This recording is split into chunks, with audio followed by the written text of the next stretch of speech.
අයිබෝන් පුදෙදුවේ අද දවසේ අපි 2022 වර්ෂයේ විභාගයට පෙනී සිටීමට අපේක්ෂා කරන දුව පුතා වෙනුවෙන් ආර්ථික පද්ධති පාඩම් ඒකකය ආරම්භ කරන්නයි මේ සූදානම් වෙන්නේ.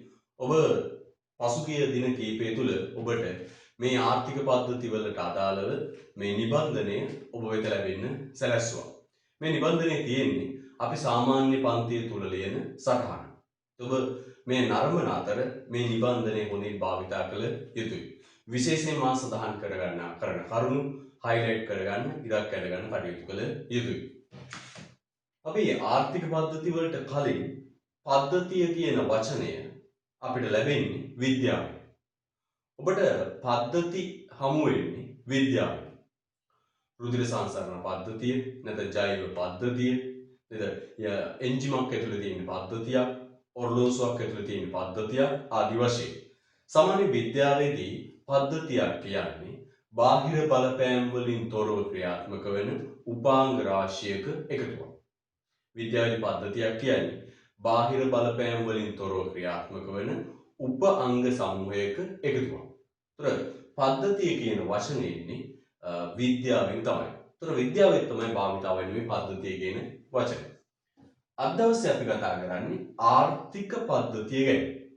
රටක තියෙන ආර්ථික පද්ධතිය ගැන. ඒතර අපි මේ ආර්ථික විද්‍යාවට ප්‍රවේශ වෙන මුල් දවස්වල ඉඳලා කියන කරුණ තමයි මෙන්න මේ සංකල්ප දෙක. මිනිසුන්ගේ උවමනාවන් අසීමිතයි. කියනවා ලෝකයේ ඕනම රටක මිනිසුන්ගේ උවමනා අසීමිතයි. ඒ වගේම මේ අසීමිත මිනිස් උවමනාවන් තෘප්තිමත් කරන්න භාණ්ඩ හා සේවා හදන්න තියෙන සම්පත් සීමිතයි. මිනිස් උවමනා අසීමිතයි, සම්පත් සීමිතයි. අපි කියවා අසීමිත මිනිස් උවමනාවන්ට සාපේක්ෂව බැලුවම සම්පත් හිගකමකින් යුක්තයි. අපේ සම්පත් හිගයි. අසීමිත මිනිස් උවමනාවන්ට සාපේක්ෂව බැලුවම සම්පත් හිගයි, ප්‍රමාණවත් නැහැ. අපි හිගකම නිර්වචනය මතක් කළොත් යම් අවස්ථාවක යම් ආර්ථිකයක අසීමිත මිනිස් උවමනාවන්ට සාපේක්ෂව සම්පත් සම්භාරය ප්‍රමාණවත් නොවීම හිගකමයි. එනම් ලෝකේ හැම රටකම මිනිස් උවමනා සීමිතයි, සම්පත් සීමිතයි. ලෝකේ හැම රටක්ම එකම විදියට මුහුණ දෙන ප්‍රශ්නය තමයි සම්පත් හිගකම. ඔබට මතක ඇති අපි වචනයක් කියමු. හිගකම ලෝකේ සෑම රටකටම, සමාජයකටම, පුද්ගලයෙකුටම පොදුයි. එක විදියට හැමෝම මුහුණ දෙනවා. අපි වචනයක් කියලාදී හිගකම කියන්නේ විශ්ව සාධාරණ ප්‍රශ්නයක්. ඊට පස්සේ මේ සීමිත සම්පත් ඩිංගකින් අසීමිත වෙච්ච මිනිස් උවමනාවන් තෘප්තිමත් කරන්න යද්දී මතුවෙනවා ප්‍රධාන ප්‍රශ්න තුනක්. මොනවද? සීමිත සම්පත් ඩිංගකින් අසීමිත මිනිස් උවමනා තෘප්තිමත් කරන්න යද්දී මතුවෙන පළවෙනි ප්‍රශ්නය තමයි කුමක් කොතරම් නිපදවනවාද කියන එක. පළවෙනි ප්‍රශ්නය කුමක් කොතරම් නිපදවනවාද කියන එක. දෙවෙනි එක කෙසේ නිපදවනවාද කියන එක. තුන්වෙනි එක කා සඳහා නිපදවනවාද කියන එක. දැන් අපි ඉදිරියේදී මේ ප්‍රශ්න තුන විස්තරාත්මකව සාකච්ඡා කරමු. අපිට වාක්‍යයකින් කිව්වොත් මේ ප්‍රශ්නේ අර්ථය පළවෙනි ප්‍රශ්නේ කුමක් නිපදවනවාද? අපි අසීමිත මිනිස් උවමනා සියල්ල තෘප්තිමත් කිරීමේ හැකියාවක් නැහැ තියෙන සම්පත් ඩිංගිය. මේ අසීමිත මිනිස් උවමනා සියල්ල තෘප්තිමත් කරන්න භාණ්ඩ හා සේවා නිපදවීමේ හැකියාවක් නැහැ මේ සම්පත් සීමිතයි. අන්න අපිට මතුවෙන පළවෙනි ප්‍රශ්නය අසීමිත මිනිස් උවමනාවන් අතරින් කුමන උවමනාවන්ද තෘප්තිමත් කරන්නේ? අන්න අපි ඒකට ප්‍රශ්නය කුමක් නිපදවනවාද? දෙවෙනි ප්‍රශ්නය කෙසේ නිපදවනවාද? අපක භාණ්ඩයක් නිෂ්පාදනය කරන්න ශිල්ප ක්‍රම, විකල්ප ශිල්ප ක්‍රම කීපයක් තියෙනවා. අපි කියවා ශ්‍රමය වැඩිපුර දාලා නිෂ්පාදනය කළොත් ශ්‍රම සූක්ෂම නිෂ්පාදන ශිල්ප ක්‍රමය. ප්‍රාග්ධනය නැත්නම් යම් සූත්‍ර වැඩිපුර දාලා නිෂ්පාදනය කළොත් ප්‍රාග්ධන සූක්ෂම නිෂ්පාදන ශිල්ප ක්‍රමය. අපි ශ්‍රමය කියන්නේ ප්‍රාග්ධනය කියන්නේ ඊටාම සීමිත සම්පත්. අන්න අපිට මතුවෙන ප්‍රශ්නයක් ශ්‍රමය වැඩිපුර දාලා ශ්‍රම සූක්ෂමව නිපදවනවද? ප්‍රාග්ධනය වැඩිපුර දාලා ප්‍රාග්ධන සූක්ෂමව නිපදවනවද? අන්න මේ ශිල්ප ක්‍රම දෙක අතරින් මොන ශිල්ප ක්‍රමයට නිපදවනවාද යන්න තීරණය කරන එකට අපි කියනවා කෙසේ නිපදවනවාද.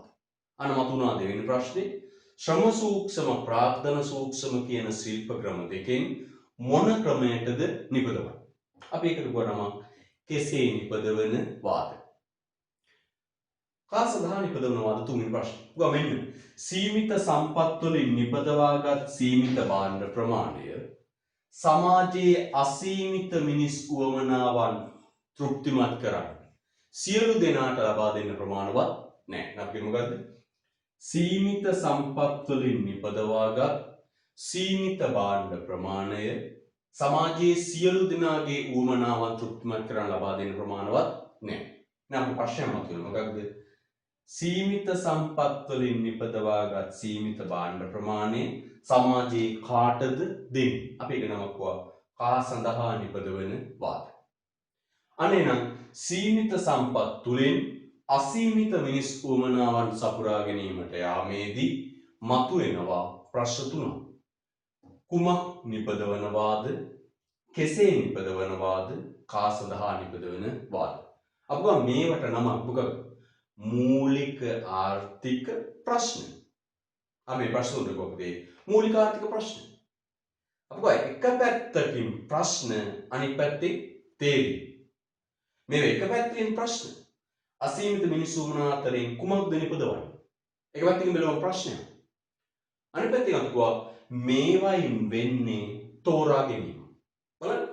සීමිත සම්පත් තුලින් අසීමිත මිනිස් උවමනා අතරින් නිපදවන්න භාණ්ඩ ටික තෝරගන්න.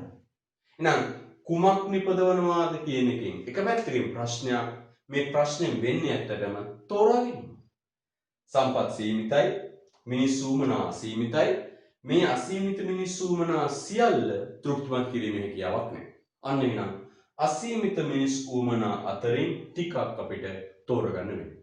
අන්න ඒකට කියනවා කුමක් නිපදවන වාද. එහෙනම් මේ කුමක් නිපදවනවාද කියන ප්‍රශ්නේ වෙන්නේ තෝරා ගැනීම. මොකද තෝරාගන්නේ? උවමනා අතරින් තෘප්තිමත් කරන්න උවමනාවන් ටික තෝරාගන්න. එහෙනම් කුමක් නිපදවනවාද කියන එක පැත්තකින් මූලික ආර්ථික ප්‍රශ්නයක්. ඒ ප්‍රශ්نين වෙන්නේ තේරීම. දෙවෙනි එක කෙසේ නිපදවනවාද? අපග නිෂ්පාදන ශිල්ප ක්‍රම විකල්ප නිෂ්පාදන ශිල්ප ක්‍රම තියෙනවා. ශ්‍රමිකව වැඩිපුර දාලා නිෂ්පාදනය කළොත් ශ්‍රම සූක්ෂම නිෂ්පාදන ශිල්ප ක්‍රමය. ප්‍රාග්ධනය වැඩිපුර දාලා නිෂ්පාදනය කළොත් ප්‍රාග්ධන සූක්ෂම නිෂ්පාදන ශිල්ප ක්‍රමය. එතකොට ප්‍රශ්නේ මොකක්ද ප්‍රශ්නේ? මේ ශිල්ප ක්‍රම දෙකෙන් මොන එකටද නිපදවන්නේ? ඒකට අපි නමක්වා කෙසේ නිපදවන වාද.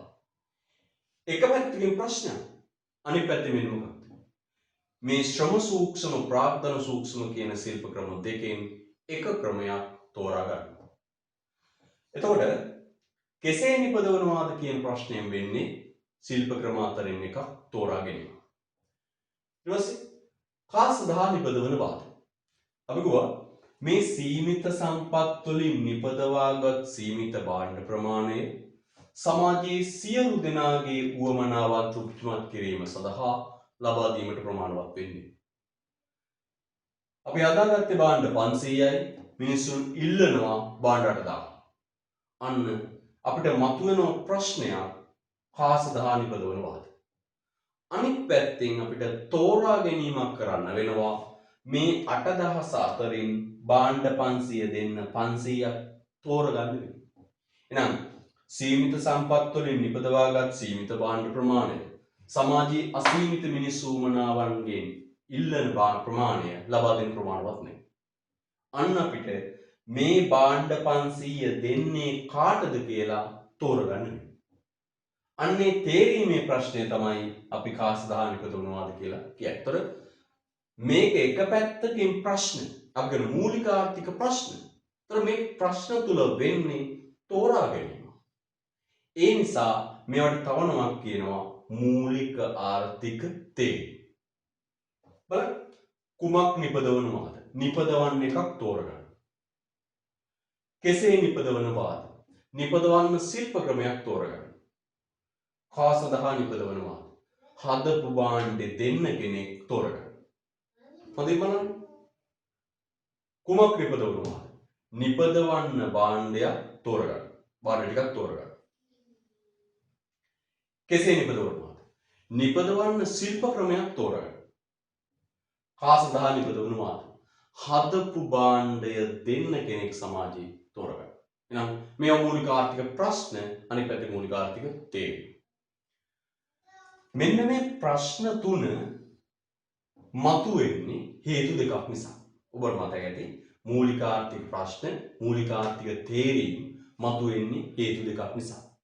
එක සම්පත් ඉගවීම. හොඳට බලන්න. අපිට මෙහෙම ප්‍රශ්න මතුවුනේ සම්පත් ඉගකම නිසා. හිතන්න මෙහෙම අපිට සම්පතු තිබුණා නම් උවමනා ගාන්ටම අපිට සම්පතු තිබුණා නම් උවමනා ගාන්ටම අපිට කුමක්ද නිපදවන්නේ කියලා ප්‍රශ්නයක් මතුවෙන්නේ. අපි සියලුම නායිෂ්ඨ කරා. අපිට කුමක්ද නිපදවන්නේ කියලා තෝරගන්න උනේ ඇයි? සම්පත් ඉග නිසා. අපිට කෙසේ නිපදවනවාද කියලා ප්‍රශ්නයක් මතුවුනේ ප්‍රාග්ධනයේ ශ්‍රමය හිග නිසා. අපිට ශ්‍රමයේ ප්‍රාග්ධනයේ ඕනෑ තරම් තිබුණා නම් අපි කැමති ශිල්ප ක්‍රමයකට භාණ්ඩය නිෂ්පාදනය කරමු. හැබැයි එහෙම කරන්න බෑ. ශ්‍රමයයි ප්‍රාග්ධනයයි හිගයි. කා සඳහා නිපදවන්නේ අපිට සම්පත් තිබුණා නම් උවමනා සියලු දෙනාගේ උවමනාව තෘප්තිමත් කරන්න භාණ්ඩ හදන්න. අපිට සම්පත් තිබුණා නම් සියලු දෙනාගේ උවමනාවන් ඉෂ්ට කරන්න භාණ්ඩ හා සේවා නිපදවන්න. අපිට කාටද දෙන්නේ කියලා ප්‍රශ්නයක් මතුවෙන්නේ. හැම දෙනාටම දෙන්න. එහෙනම් අපිට පැහැදිලි මේ මූලික ආර්ථික ප්‍රශ්න පැන නගින්න පළවෙනි හේතුව සම්පත් ඉගවීම. දෙවෙනි අපි අපිට කියලා ඇති සම්පත් වලට විකල්ප ප්‍රයෝජන පැවතීම. මේ සම්පත් එකිනෙකට වෙනස් නිෂ්පාදන කටයුතු රාශියකට යොදා ගන්න පුළුවන්. එහෙනම් මුලේදල කිව්වොත් සීමිත සම්පත් තුලින් අසීමිත මිනිස් උවමනාවන් සපුරා ගන්න යද්දී මතුවෙන ප්‍රධාන ප්‍රශ්න තුනක්. කුමක් නිපදවනවාද? කෙසේ නිපදවනවාද? කා සඳහා නිපදවනවාද? මේවා එක පැත්තකින් මූලික ආර්ථික ප්‍රශ්න අනිත් පැත්තෙන් මූලික ආර්ථික තේරීම්.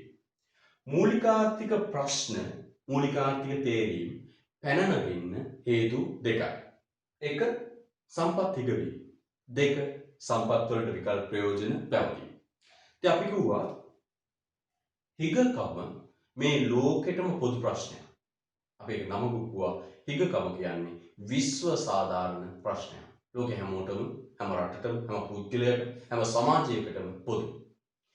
ඒ වගේම තමයි හිගකම හේතුවෙන් පැන නගින මේ මූලික ආර්ථික ප්‍රශ්නත් ලෝකෙටම පොදු. හිගකම පොදුයි මුළු ලෝකෙටම විශ්ව සාධාරණයි කියලා අපි කිව්වා. ඒ වගේම හිගකම නිසා පැන නගින මෙන්න මේ මූලික ආර්ථික ප්‍රශ්නත් මුළු ලෝකෙටම පොදු. හැම රටටම පොදුයි. ලෝකේ හැම රටටම තියෙන ප්‍රශ්න තමයි මේක. අනිතකොට මෙන්න මේ මූලික ආර්ථික ප්‍රශ්න තුන විසඳන එක තමයි ලෝකේ ඕනම ආර්ථිකයක ප්‍රධාන කාරණා. ඔබේ විභාගෙදී හරි. විභාගෙදී අහලා තියෙනවා ආර්ථික පද්ධතියක කාර්ය කුමක්ද? ආර්ථික පද්ධතියක කාර්ය කුමක්ද? ඔබ කියන්න ඕන.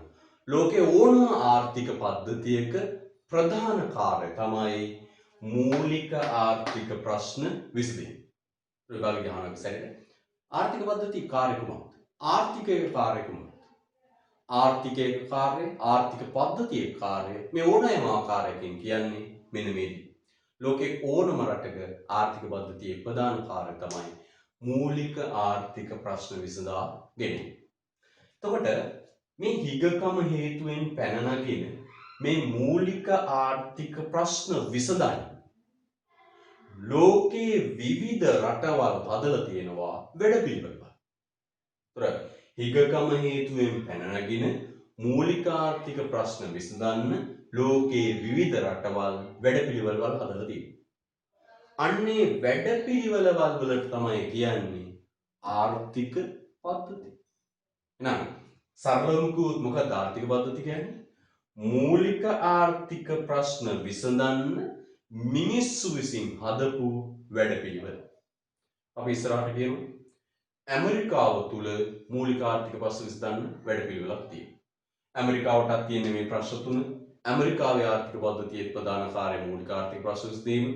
ඇමරිකාව තුල මූලික ආර්ථික ප්‍රශ්න විසඳන්න වැඩපිළිවෙලක් තියෙනවා. අපි කියනකට වෙළඳපොළ ආර්ථික ක්‍රම. අපි යන උතුරු කොරියාවට. උතුරු කොරියාවටත් තියෙන මෙන්න මේ ප්‍රශ්න තුන. මේ උතුරු කොරියාව මේ ප්‍රශ්න තුන විසඳන්න අනුගමනය කරන වැඩපිළිවෙලට කියනවා සැලසුම්ගත ආර්ථික පද්ධති. අපි ලංකාව ගත්තම අපේ රටේ තියෙන මෙන්න මේ ප්‍රශ්න තුන. අපේ රටේ මේ ප්‍රශ්න තුන විසඳන ක්‍රමයට කියනවා මිශ්‍ර ආර්ථික පද්ධතිය. එතකොට අපි මේ පාඩමින් අධ්‍යයනය කරන්නේ ලෝකයේ විවිධ රටවල් මේ මූලික ආර්ථික ප්‍රශ්න තුන විසඳන්න අනුගමනය කරන වැඩපිළිවෙළවල් හෙවත් ආර්ථික පද්ධති පිළිබඳව. අපි ලෝකයේ විවිධ රටවල් උදාහරණ අරගෙන විවිධ රටවල් තියෙන මේ විශේෂ ආර්ථික පද්ධති ක්‍රම උදාහරණ අරගෙන සලකා බලනවා කොහොමද මේ ප්‍රශ්න තුන විසඳන්නේ. ලෝකයේ ආර්ථික පද්ධතියක් කියන්නේ මොකක්ද? මෙන්න මේ මූලික ආර්ථික ප්‍රශ්න විසඳන්න තියෙන වැඩපිළිවෙල. දැන් අපි ලිව්වොත් පුතේ නිර්වචනයක් විදිහට ආර්ථික පද්ධතියක් යනු කුමක්ද? අපි ආයි නිර්වචනයක් විදිහට ආර්ථික පද්ධතියක් කියන්නේ මොකක්ද? මෙන්න ආර්ථික පද්ධතියක නිර්වචනය. සීමිත සම්පත් තුලින් අසීමිත මිනිස් උවමනා සපුරා ගැනීමට යාමේදී මතුවන පුමක් කොප්තරම් නිපදවනවාද, කෙසේ නිපදවනවාද, කා සඳහා නිපදවනවාද යන මූලික ආර්ථික ප්‍රශ්න විසඳීම සඳහා මිනිසා විසින් නිර්මාණය කළ වැඩපිළිවෙලයි. මොකද ආර්ථික පද්ධතියක් කියන්නේ? සීමිත සම්පත් තුලින් අසීමිත මිනිස් උවමනාවන් සපුරා ගැනීමට යාමේදී සීමිත සම්පත් තුලින් අසීමිත මිනිස් උවමනාවන් සපුරා ගැනීමට යාමේදී මතුවන කුමක් කොතරම් නිපදවනවාද, කෙසේ නිපදවනවාද, කා සඳහා නිපදවනවාද යන මූලික ආර්ථික ප්‍රශ්න විසඳීම සඳහා මිනිසා විසින් නිර්මාණය කළ වැඩපිළිවෙලයි. කෙටියෙන් කිව්වොත් ආර්ථික පද්ධතියක් කියන්නේ මූලික ආර්ථික ප්‍රශ්න විසඳීමේ වැඩපිළිවෙල. දැන් මුද්‍රිත නිබන්ධනයේ ඔබට දීලා තියෙන සටහන පොඩ්ඩක් බලමු. ඕනෑම සමාජයක් තුළ සම්පත් සම්භාරයේ එම සමාජයේ මිනිසු උමනාවන්ට සාපේක්ෂව හිග වේ. අක්කෝ කතාව. මෙම හිග සම්පත් මිනිසු උමනා අතර බෙදා හැරීමේදී අනිවාර්යයෙන්ම තේරීම පිළිබඳ ප්‍රශ්නයකට මුහුණ දෙනවා. තේරීම පිළිබඳ ප්‍රශ්න කොහොමද? කුමක්ද නිපදවන්න තෝරගන්න ඕන? නිපදවන්න ක්‍රමයක් තෝරගන්න ඕන. හදපු භාණ්ඩය දෙන්න කෙනෙක් තෝරගන්න ඕන. මෙම තේරීමේ ගැටලුව විවිධ ස්වරූප මූලික ආර්ථික ප්‍රශ්න ලෙස හඳුන්වනවා. එහෙනම් නිපදවන්නේ මොකක්ද කියලා තෝරගන්න ඕන. ඒකට කියන්නේ කුමක් නිපදවනවාද කියලා. භාණ්ඩය හදන්න ශිල්ප ක්‍රමයක් තෝරගන්න ඕන. ඒකට කියන්නේ කෙසේ නිපදවනවාද කියලා. භාණ්ඩය හදලා දෙන්න කෙනෙක් තෝරගන්න ඕන. ඒකට කියන්නේ කා සඳහා නිපදවනවාද කියලා. ඊපස්සේ කියනවා ඕනෑම සමාජයක් විසින් විසඳාගත යුතු මූලික ආර්ථික ප්‍රශ්න තුනක් ඇත. ඒවා නම් කුමක් කොපමණ නිපදවිය යුතුද, කෙසේ නිෂ්පාදනය කළ යුතුද, කා සඳහා නිෂ්පාදනය කළ යුතුද. එතකොට ඕනෑම සමාජයක ප්‍රධාන කාර්ය වනුයේ මූලික ආර්ථික ප්‍රශ්න විසඳා ගැනීම වන අතර. අන්න හයිලයිට් කරන්න පුතේ. මෙන්න මේ වචන මොකක්ද? හයිලයිට් කරගන්න. ඕනෑම සමාජයක ප්‍රධාන කාර්ය වනුයේ මූලික ආර්ථික ප්‍රශ්න විසඳා ගැනීම ආන්න ඕනම ආර්ථික පද්ධතියක ප්‍රධාන කාර්යය මූලික ආර්ථික ප්‍රශ්න විසඳා ගැනීම. ඊළඟට කියනවා ඒවා විසඳා ගැනීම රටවල් සංවිධානයේ වී ඇති ආකාරය අනුව විකල්ප ආර්ථික පද්ධති බිහි වේ.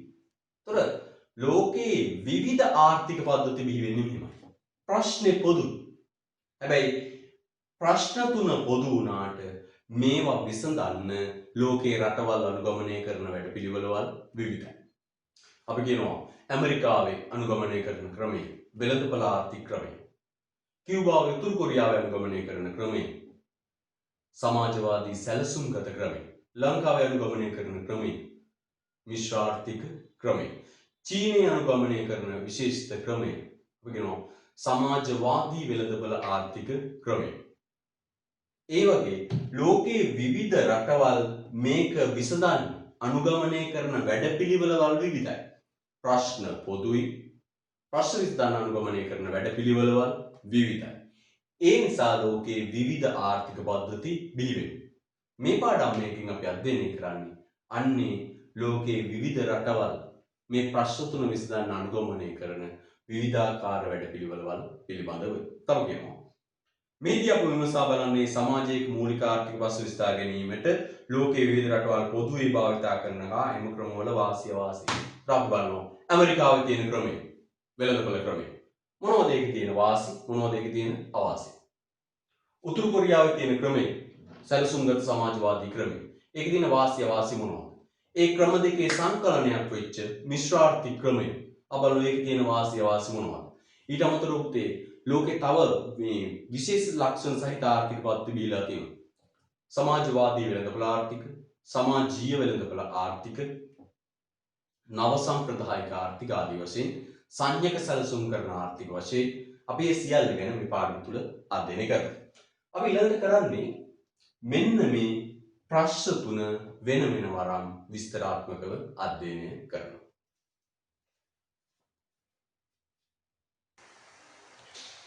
අපි පළවෙනි මූලික ආර්ථික ප්‍රශ්නය ගත්තා. බලමු විස්තරාත්මකව සාකච්ඡා කරලා මොකද මේ ප්‍රශ්න අදහස්. පළවෙනි කියනවා කුමක් කොතරම් නිපදවන වාද. මේ කුමක් කොතරම් නිපදවනවාද කියන ප්‍රශ්නේ අදහස මේක.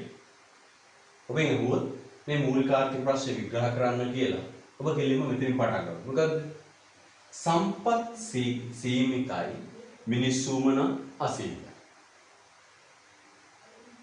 සම්පත් හිගයි විකල්ප ප්‍රයෝජන සහිතයි. තොර මේ විකල්ප ප්‍රයෝජන සහිත හිග සම්පත් තුලින් අසීමිත මිනිස් උවමනා සියල්ල තෘප්තිමත් කිරීමේ හැකියාවක් නැහැ. අන්නේ නිසා අපිට නිෂ්පාදනය කරන්න මේ අතරින් භාණ්ඩ ටිකක් තෝරගන්න උවමනාවන් ටිකක් තෝරගන්න සිද්ධ වෙනවා. ඒකට කියනවා කුමක් කොතරම් නිපදවන වාද. ඔබ වැදගත් වචන දෙකක් කියන්න ඕනේ. ඒ තමයි මේ තේරීමේ ප්‍රශ්න මූලික ආර්ථික ප්‍රශ්න පැන නගින්න හේතු දෙක. මම ඉස්සෙල්ලා කිව්වා මූලික ආර්ථික ප්‍රශ්න පැන නගින්නේ මොකක් නිසාද? සම්පත් හිගවීම විකල්ප ප්‍රයෝජන පැවතීම නිසා. ඒතර මේ ප්‍රශ්න නිර්වචනය කරද්දී සම්පත් හිගකම විකල්ප ප්‍රයෝජන කියන වචන දෙක ඔබේ නිර්වචනය තුල තියෙන්න ඕනේ. නාපියන මේ කොහොමද? විකල්ප ප්‍රයෝජන සහිත හිග සම්පත් තුලින් අසීමිත මිනිස් උවමනාවන් සියල්ල තෘප්තිමත් කළ නොහැකි. ඒ නිසා නිෂ්පාදනයට භාණ්ඩ ටිකක් තෝරගන්න ඕන. ඒවා කවර ප්‍රමාණවලින් ඒක කොච්චර ප්‍රමාණයකින්ද කියලා තීරණය කරන්න ඕන. ඒකට කියනවා කුමක් කොතරම් නිපදවන වාද. මේ බලන්න ඔබට සටහනේ කියලා තියෙනවා නිර්වචනය කුමක් නිපදවන්නේද යන්නේ අදහස් කරවේ සමාජයේ සතු සම්පත් සම්භාරය හිගවීම හා ඒවායේ විකල්ප ප්‍රයෝජන පැවතීම නිසා හිග සම්පත් භාවිතා කර කුමන භාණ්ඩ කවර ප්‍රමාණවලින් නිපදවන්නේද යන්නේ තීරණය කිරීම. නැත්නම් විකල්ප සහිත හිග සම්පත් වලින් කවර භාණ්ඩ කොපමණ ප්‍රමාණවලින් නිපදවනවාද යන්න තීරණය කිරීම කුමක් කොතරම් නිපදවනවාද යන ප්‍රශ්නයෙන් අදහස් වේ. ආයසර නිර්වචන බලමු. කුමක් නිපදවන්නේද යන්නේ අදහස් කරනුයේ සමාජයක් තතු සම්පත් සම්භාරයේ හිගවීම හා ඒවායේ විකල්ප ප්‍රභාවිත පැවතීම නිසා එම හිග සම්පත් භාවිතා කර කුමන භාණ්ඩ කවර ප්‍රමාණවලින් නිපදවන්නේද යන්න තීරණය කිරීම. නම් මේකෙන් වෙන්නේ සමාජයේ සතු සම්පත් සම්භාරයේ හිගවීම හා ඒවායේ විකල්ප ප්‍රයෝජන පැවතීම නිසා එම හිග සම්පත් භාවිතා කර කුමන භාණ්ඩ කවර ප්‍රමාණවලින් නිපදවන්නේද යන්න තීරණය කිරීම. මේ විකල්ප සහිත හිග සම්පතෙන් මේ උවමනා සියල්ල තෘප්තිමත් කිරීමේ කියාවක් නැහැ. දැන් අපිට ගෙදරින් බඩු බිලක් කියලා දෙන්න. කඩේට යන බඩු බිලක් කියලා දෙනවා. භාණ්ඩ වර්ග තියෙනවා 20ක්. හැබැයි ඔබේ අතේ තියෙන්නේ දැන් සල්ලි භාණ්ඩ වර්ග 5ක් ගන්න විතරයි. දැන් අපිට තෝරගන්න වෙන මොකක්ද? ලිස්ට් එකේ තියෙනවා භාණ්ඩ වර්ග 20ක්. හැබැයි ඔබේ අතේ මුදල් තියෙන්නේ භාණ්ඩ වර්ග 5ක් ගන්න විතරයි. අන්න දැන් ඔබට තෝරගන්න වෙනවා අර 20 අතරින් ගෙදරට ගෙනියන්නේ මොන භාණ්ඩ? ඒ වගේ. සීමිත විකල්ප සහිත හිග සම්පත් තුලින් අසීමිත මිනිස්සු වමනා සියල්ල තෘප්තිමත් කිරීමේ හැකියාවක් නැහැ. එහෙනම් හිග සම්පත් භාවිතා කළා කුමන භාණ්ඩ කොපමණ ප්‍රමාණයකින් නිපදවනවාද යන්න තීරණය කරන්න වෙනවා. ඔබ මේ නිර්වචනය තුල highlight කරගන්න මෙන්න මේ වචන දෙක. දැන් ඉරක් කරගන්න මේ වචන දෙක මොකක්ද? හිග වීම හා විකල්ප භාවිත පැවතීම. මේ වචන දෙක නැතුව උත්තරේ ලියන්න යන්න එපා. හේතුව තමයි මේ ප්‍රශ්නේ පැන නගින්න හේතු දෙක තමයි ඒක. සම්පත් හිග වීමයි විකල්ප ප්‍රයෝජන පැවතීමයි. එන්න පුතේ මතක තියාගන්න හොඳයි.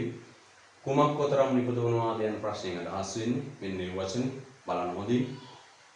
කුමක් නිපදවන්නේද යන්නේ අදහස් කරන්නේ නැත්නම් කුමක් නිපදවනවාද යනු සමාජයක් සම්පත් සම්භාරයේ හිග වීම හා ඒවායේ විකල්ප භාවිත පැවතීම නිසා එම හිග සම්පත් භාවිතා කර කුමන භාණ්ඩ කවර ප්‍රමාණවලින් නිපදවන්නේද යන්න තීරණය කිරීමයි. හරිද? right. හොඳයි. අපි මේ ප්‍රශ්න තවදුරටත් විග්‍රහ කරමු විස්තරාත්මක පැහැදිලි කිරීමක් විදියට.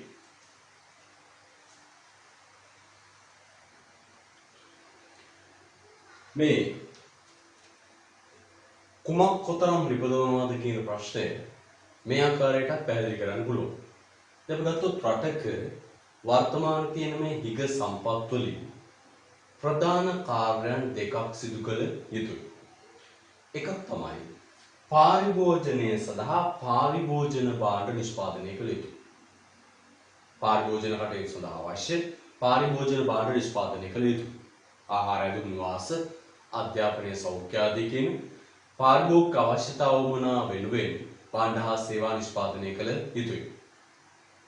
ඒ වගේම රටේ ආර්ථිකය දියුණුවට ආර්ථික වර්ධනයට ප්‍රාග්ධන භාණ්ඩ නිෂ්පාදනය කළ යුතුයි. අපි ප්‍රාග්ධන භාණ්ඩ නිෂ්පාදනය කරනකට නමක් කියනවා ආයෝජනය කළ යුතුයි. දැන් ප්‍රශ්නය මතුවෙනවා. මොකද ප්‍රශ්නේ? හිග සම්පත් වලින් කොපමණ පාරිභෝජන කටයුතු සඳහා අවශ්‍ය පාරිභෝජන භාණ්ඩ නිෂ්පාදනයට සම්පත් යොදවනවාද කොපමණ සම්පත් ප්‍රමාණයක් ආයෝජන කටයුතු සඳහා ආයෝජන භාණ්ඩ නිෂ්පාදනයට යොදවනවාද? අන්න ප්‍රශ්නේ. හිග සම්පත් වලින් මතුවෙන මොකද්ද ප්‍රශ්නේ? කුමක්ද නිපදවන්නේ කියන ප්‍රශ්නේ. හිග සම්පත් වලින් අපිට සිද්ධ වෙනවා තීරණය කරන්න පාරිභෝජන භාණ්ඩ නිෂ්පාදනයට කොපමණ යොදවනවාද ආයෝජන භාණ්ඩ නැත්නම් ප්‍රාග්ධන භාණ්ඩ නිෂ්පාදනයට කොපමණ යොදවනවාද? අන්න තීරණය කරන්න මොකක්ද? හිග සම්පත් වලින් කොපමණ පාරිභෝජනයට දානවද කොපමණ ආයෝජනයට දානවද බලන්න කියන පැහැදිලි කිරීම. දෙවන ඡේදයේ සමාජයක් සතු සම්පත් හිග වීම නිසා එම සමාජයට උවමනා සියලු භාණ්ඩ හා සේවා නිපදවිය නොහැක. එබැවින් හිග සම්පත්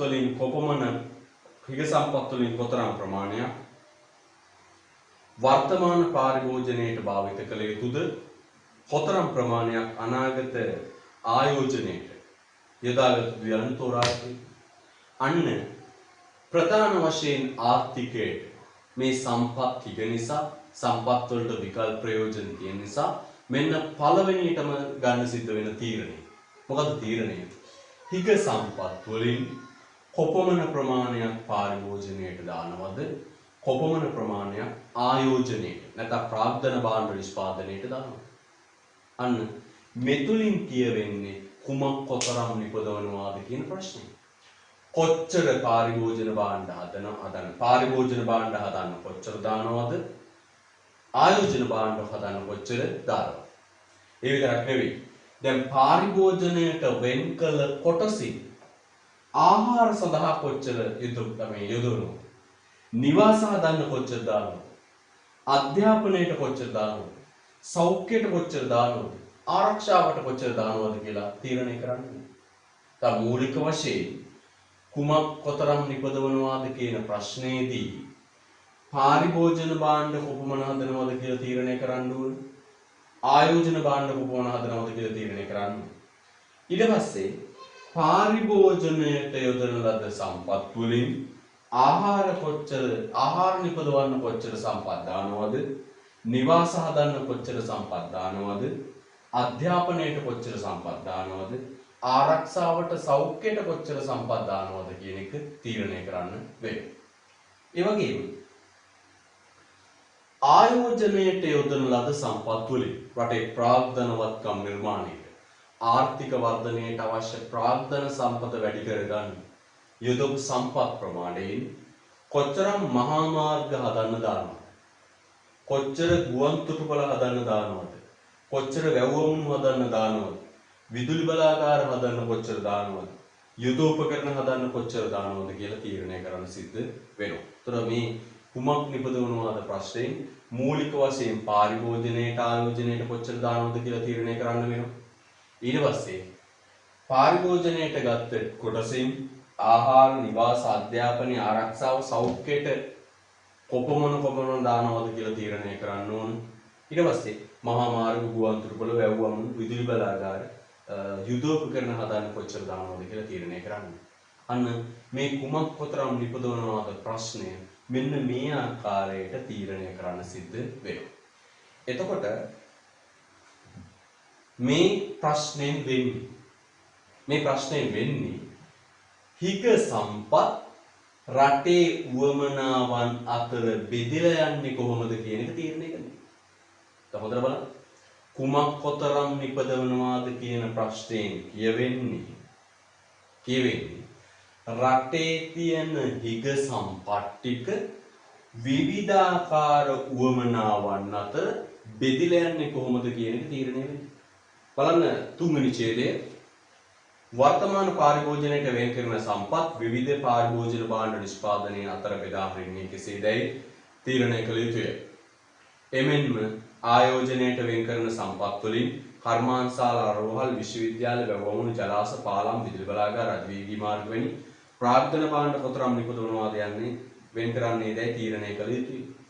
එහෙනම් අපි නැවතත් කියනවා කුමක් කොතරම් නිපදවනවාද කියන ප්‍රශ්නයෙන් සිද්ධ වෙන්නේ රටේ සීමිත හිග සම්පත් ටික උවමනාවන් අතර බෙදලා යන්නේ කොහොමද කියලා තීරණය කරන්න. ඒතර අපි ගන්නේ කුමක් කොපමණ නිපදවනවා. මේ ප්‍රශ්නෙට අපි කියනවා මෙහිම. මේ ප්‍රශ්නේ වෙන්නේ මොකක්ද? රටේ සම්පත් ටික උවමනාවන් අතර බෙදියා. ඒ නිසා කුමක් කොතරම් නිපදවනවාද ප්‍රශ්නයට සමාන වචනයක් පාවිච්චි කරනවා. ඒ සම්පත් බෙදී යාම පිළිබඳ ප්‍රශ්න. නව හයිලයිට් කරගන්න. මෙසේ සම්පත් බෙදා වෙන් කිරීමේ මෙය සම්පත් බෙදා වෙන් කිරීමේ ගැටලුව ලෙසද හැඳින්වේ. එහෙනම් හොඳට මතක තියාගන්න සම්පත් බෙදී යාම පිළිබඳ ප්‍රශ්නය කියන්නේ කුමක් කොපමණ නිපදවනවාද කියන ප්‍රශ්නයටමයි. එතකොට මේ මාතෘකාවේ හරහට ඉරක් ගහලා ලියාගන්න කුමක් කොපමණ නිපදවනවාද එතන ලියන්නේ. සම්පත් බෙදී යාම පිළිබඳ ප්‍රශ්නය. ඇයි ඒක කිව්වේ අතන? මේ කුමක් කොපමණ නිපදවනවාද කියන ප්‍රශ්نين වෙන්නේ අපි ගොනේ රටේ සම්පත් මේ කියන උවමනාවන් අතර බෙදලා යන්නේ. ඒ බෙදන්නේ කොහොමද කියන එක තමයි මේ මූලික ආර්ථික ප්‍රශ්න පැන නගන්නේ. මේ උවමනාවන් අතර බෙදන්නේ කොහොමද? ඒතර අවසානයේ වෙන්නේ මේ ප්‍රශ්නේ රටේ සම්පත් ටික උවමනාවන් අතර බෙදෙන්නේ. ඒ නිසා කුමක් කොපමණ නිපදවනවාද කියන ප්‍රශ්නෙට අපි විකල්ප වචනයක් පාවිච්චි කරනවා. මොකක්ද? සම්පත් බෙදී යාම පිළිබඳ ප්‍රශ්නේ. අපි නෝ සම්පත් බෙදා වෙන් කිරීම පිළිබඳ ගැටලුව resource allocation problem ලෙසද හැඳින්වේ. හරිද? right. අපි හරි දුරින් බලුවොත් තුන්වෙනි පිටුව right. අපි ඊළඟ ප්‍රශ්නය ගමු. කෙසේ නිෂ්පාදනය කළ යුතුද?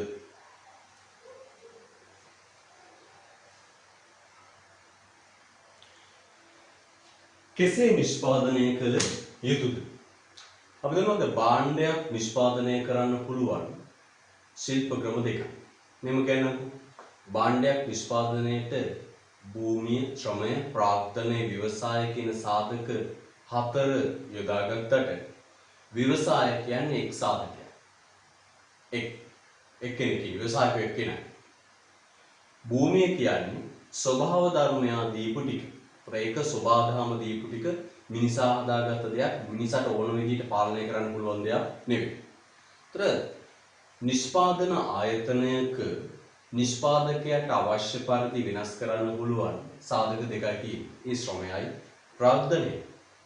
මේ භාණ්ඩයක් හදද්දී ප්‍රාග්ධන සාධකයට සාපේක්ෂව ශ්‍රම සාධකය බහුලව යොදා ගන්නවා නම් අපි ඒකට කියනවා ශ්‍රම සූක්ෂම නිෂ්පාදන ශිල්ප ක්‍රමය.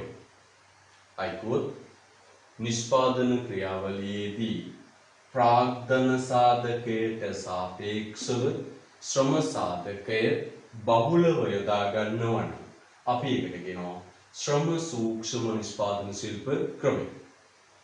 ප්‍රාග්ධනය කියන්නේ යන්ත්‍ර සූත්‍ර. ශ්‍රමය කියන්නේ ශ්‍රමිකේ මිනිස්සු. යන්ත්‍රවලට වඩා වැඩිපුර ශ්‍රමිකයෝ යොදාගෙන නිෂ්පාදන කටයුතු සිදු කරනවා නම් අපි ඒකට කියනවා ශ්‍රම සූක්ෂම නිෂ්පාදන ශිල්ප ක්‍රමය. දැන් අපි ගත්තොත් අපේ රටේ ඇඟලුම් කර්මාන්තය. ඇඟලුම් කර්මාන්තය ශ්‍රම සූක්ෂම කර්මාන්තයක් විදිහට පෙන්වන්න පුළුවන්. ඒතර ලෝකේ යුරෝපයේ රටවල් ඒ රටවල ඉන්න ආයෝජකයෝ තමන්ගේ ඇඟලුම් කර්මාන්තශාලා අරගෙන අපේ රටට එන්නේ. අපේ රටට එන්නේ මේවා ඇඟලුම් කර්මාන්තය කියන්නේ ශ්‍රම සූක්ෂම කර්මාන්තය. වැඩිපුර ශ්‍රමය භාවිතා වෙනවා. ලංකාව, ඉන්දියාව, පාකිස්තානය, නේපාලය වගේ රටවල ශ්‍රමිකයන්ට අඩු වියදමක් කියන්නේ. අඩු ශ්‍රම පිරිවැයක් කියන්නේ. මේ වගේ ලංකාව වගේ රටවලට විදේශ ආයෝජකයෝ තමන්ගේ ඇඟලුම් කර්මාන්තශාලා අරගෙන ඇවිල්ලා මෙහි ස්ථාපනය කරන්නේ ඒවා ශ්‍රම සූක්ෂම කර්මාන්ත නිසා. ඒවට බහුලව ශ්‍රම සම්පත අවශ්‍ය නිසා. එතකොට ප්‍රාග්ධන සාධකයට සාපේක්ෂව බහුලව ශ්‍රම සාධකය භාවිතා කරනවා නම් අපි කියනවා ශ්‍රම සූක්ෂම නිෂ්පාදන ශිල්ප ක්‍රමය. අනිත් පැත්තේ ශ්‍රම සාධකයට සාපේක්ෂව ප්‍රාග්ධන සාධකය බහුලව යොදා ගන්නවා නම් ශ්‍රමිකයෝ මිනිස්සු, ප්‍රාග්ධනයකෝ මැෂින්. ශ්‍රමිකයන්ට වඩා මැෂින් යොදාගෙන අපිට කියනවා යන්ත්‍රානුසාරයෙන් නිෂ්පාදන කටයුතු සිද්ධ කරනවා නම් අපි ඒකට කියනවා ප්‍රාග්ධන සූක්ෂම නිෂ්පාදන ශිල්ප ක්‍රමය. ශ්‍රමිකයන්ට වඩා මැෂින් වැඩිපුර දාලා නිෂ්පාදනය කරනවා අපි කියනවා ප්‍රාග්ධන සූක්ෂම නිෂ්පාදන ශිල්ප ක්‍රමය. ප්‍රාග්ධන සූක්ෂම නිෂ්පාදන ශිල්ප ක්‍රමයට ජනප්‍රිය උදාහරණයක් තියෙනවා. ඒ තමයි ඇමරිකාවේ ව්‍යාපාරික තිරිඟු වගාව. එදි කියනවා සාමාන්‍යයෙන් මේ තිරිඟු වගා කරන බිමක මිනිහෙක්ගේ পায় ගැටෙන්නේ නැති තරම්. හේතුව තමයි සම්පූර්ණ මේ නිෂ්පාදන ක්‍රියාවලිය සිද්ධ වෙන්නේ යන්ත්‍රානුසාරයෙන්. බිම් සකස් කරන්නේ ඩෝසරයක් නැත්නම් පොළොව බිම් සකස් කරන යන්ත්‍රවලින්. ඊට පස්සේ ඒවයි තිරිඟුවට ඉන්නේ කුඩා ගුවන් යාන ආධාරයෙන්. තෙල්, බෙහෙත්, පොහොර ආදී දේවල් යොදන්නේ ගුවන් යාන ආධාරයෙන්. අස්වැන්න නෙලන්නේ යන්ත්‍රයක් ආධාරයෙන්. ඒතර මේ පොළවක මිනිස් පාසටහනක් වදින්නේ නැති තරම්. ඒතර සම්පූර්ණම නිෂ්පාදන ක්‍රියාවලිය සිද්ධ වෙන්නේ යන්ත්‍රවලින්. අන්නේ එහෙම නිෂ්පාදන ක්‍රියාවලියක් අපි හලකනවා ප්‍රාග්ධන සූක්ෂම නිෂ්පාදන ශිල්ප ක්‍රමය. તો දැන් පළවෙනි ප්‍රශ්නෙන් අපිට ආපු අපි තීරණය කළේ නිපදවන්නේ මොකක්ද කියන එක තීරණය කරා. අපි කියුවා කුමක් කොතරම් නිපදවන වාද. දෙවෙනි ප්‍රශ්නයෙන් සිද්ධ වෙන්නේ ඒ තෝරගත්ත භාණ්ඩය හදන්නේ ශ්‍රම සූක්ෂමවද ප්‍රාග්ධන සූක්ෂමවද කියන එක. ශ්‍රමිකයෝ දාලා ශ්‍රම සූක්ෂමව හදනවද ප්‍රාග්ධනය දාලා ප්‍රාග්ධන සූක්ෂමව හදනවද කියන එක තීරණය කරන්න ඕනේ. එතකොට කෙසේ නිපදවනවාද කියන ප්‍රශ්නයෙන් අදහස් වෙන්නේ මෙන්න මේ ශ්‍රම සූක්ෂම ප්‍රාග්ධන සූක්ෂම කියන ශිල්ප ක්‍රම දෙකේ මොන ක්‍රමයකට නිෂ්පාදනය කරනවාද යන්න තීරණය කිරීම. ඒතර මොකද්ද කෙසේ නිපදවනවාද කියන ප්‍රශ්නයෙන් අදහස් වෙන්නේ කෙසේ නිපදවනවාද යන්නේ අදහස් වෙන්නේ ශ්‍රම සූක්ෂම ප්‍රාග්ධන සූක්ෂම කියන ශිල්ප ක්‍රම දෙකෙන් මොන ශිල්ප ක්‍රමයට නිපදවනවාද යන්න තීරණය කිරීම. අපි ආයසරයක් වුත් කෙසේ නිපදවනවාද යනු ශ්‍රම සූක්ෂම ප්‍රාග්ධන සූක්ෂම යන ශිල්ප ක්‍රම දෙකෙන් කුමන ශිල්ප ක්‍රමයක් යොදාගෙන නිපදවනවාද යන්න තීරණය කිරීමයි. අපි නිබන්ධනය ගත්තොත් පළවෙනි ඡේදය බලන්න. භාණ්ඩ හා සේවා නිෂ්පාදනය සහ හිග සම්පත් කවර අනුපාතයකට මිශ්‍ර කළ යුතුද යන්න හෙවත් කවර ශිල්ප ක්‍රමයක් තෝරාගත යුතුද යන්න තීරණය කිරීම පිළිබඳ ගැටලුව කෙසේ නිපදවන්නේද යන්නේ අදහස් වේ. හයිලයිට් කරන වචනේ ඉරක් ඉඳගන්න. කවර ශිල්ප ක්‍රමයක් තෝරාගත යුතුද යන්න තීරණය කිරීම. ඔබ ඉරක් ඉඳගන්න හයිලයිට් කරගන්න. කවර ශිල්ප ක්‍රමයක් තෝරාගත යුතුද යන්න තීරණය කිරීම පිළිබඳ ගැටලුවයි. එනවා වෙන හයි. කෙසේ නිපදවනවාද යන්න කවර ශිල්ප ක්‍රමයක් තෝරාගත යුතුද යන්න තීරණය කිරීමයි. මේ දෙකෙන් මොන එකක්ද තෝරගන්න කියන්නේ. ඒතර අපි ගත්තොත් මේ ශිල්පගත ශ්‍රමය බහුලව තියෙන රටක් නම් ගත්තොත් චීනය ජනගහනය කෝටි 135ක් ඉන්දියාව ජනගහනය කෝටි 125ක්. ඒතර ඒ රටවල් වල ශ්‍රම සාධකය බහුලයි. ඒ රටවල් වල වඩා යෝග්‍ය ක්‍රමය තමයි මේ ශ්‍රම සූක්ෂම නිෂ්පාදන ශිල්ප ක්‍රමය. ඇයි ශ්‍රමය බහුලයි ශ්‍රමයේ මිල අඩුයි. ඊපස්සේ අපි ගත්තොත් යන්ත්‍ර සූත්‍ර බහුලව ගන්න. අපි ඇමරිකාව ජපානය වගේ රටවල් ගත්තම ශ්‍රමයට ගෙවන වැටුප ඉතාම වැඩි. ශ්‍රම සම්පත හිගයි. දැන් මේ වගේ රටවල් වල ශ්‍රමිකයෝ අරගෙන යනවා ඒ රටවල් වල. ඒතර ඒ රටවල් වල යන්ත්‍ර සූත්‍ර මිල සාපේක්ෂව අඩුයි. ප්‍රාග්ධන සාධකයේ මිල අඩුයි. ඒ රටවල් ප්‍රාග්ධන සූක්ෂම ශිල්ප ක්‍රමය බහුලව යොදා ගන්න. කෙසේ වෙතත් මේ ප්‍රශ්නයෙන් වෙන්නේ නිෂ්පාදන ශිල්ප ක්‍රමයක් තෝරා ගැනීම. ඒ නිසා මේ ප්‍රශ්නයට කියනවා නිෂ්පාදනය පිළිබඳ ප්‍රශ්නය. මේ ප්‍රශ්නේ කියනවා මම මොකක්ද? නිෂ්පාදනය පිළිබඳ ප්‍රශ්නය.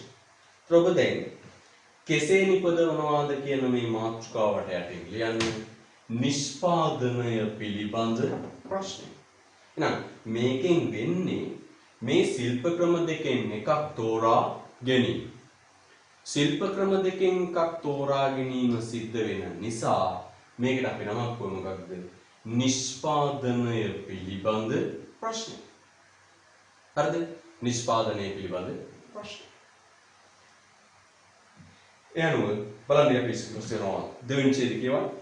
කුමන භාණ්ඩ කවර ප්‍රමාණයෙන් නිපදවිත යන්න තීරණය කළ පසුව එම භාණ්ඩ නිපදවීමට කවර සම්පත් යොදාගත යුතුද එම සම්පත් කවර අනුපාතයකට මිශ්‍ර කළ යුතුද යන්න තීරණය කළ යුතුය. එනම් කිසියම් භාණ්ඩයක් සාපේක්ෂව ප්‍රාග්ධනය බහුලව භාවිතා කරමින් නිපදවන්නේද නැතහොත් ශ්‍රමය බහුලව යොදා ගැනීම නිපදවන්නේද යන්න තීරණය කළ යුතුය. ඒ කියන්නේ ප්‍රාග්ධන සූක්ෂමවද නිපදවනවාද ශ්‍රම සූක්ෂමව නිපදවනවාද යන්න තීරණය කළ යුතුයි. අන්නේ ශිල්ප ක්‍රම දෙකෙන් මොන ක්‍රමයට හදනවාද කියන එක තීරණය කරන එකට අපි නමක් කියනවා කෙසේ නිපදවනවාද. එහෙනම් මොකද කෙසේ නිපදවනවාද කියන්නේ? ශ්‍රම සූක්ෂම ප්‍රාග්ධන සූක්ෂම කියන ශිල්ප ක්‍රම දෙකෙන් මොන ආකාරයකට නිපදවනවාද යන්න තීරණය කිරීම.